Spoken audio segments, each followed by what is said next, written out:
மறைந்து மக்கள் இதயத்தில் வாழ்ந்து கொண்டு இருக்கும் கேப்டன் விஜயகாந்த் அவருடைய இளைய மகன் சண்முக பாண்டியன்.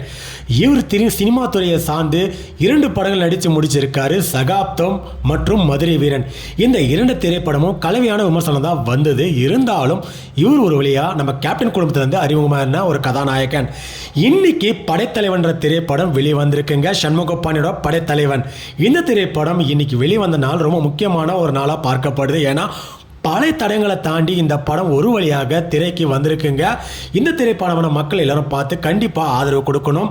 யானைக்கும் ஒரு மனிதனுக்கும் உள்ள உறவு சம்மந்தப்பட்டதான் இந்த படம். பல கதைகள் வந்தாலும் இந்த படம் அந்த வரிசையில் ஒரு முக்கியமான ஒரு திரைப்படமாக இருக்கும்ன்றத என்னோட நம்பிக்கைங்க.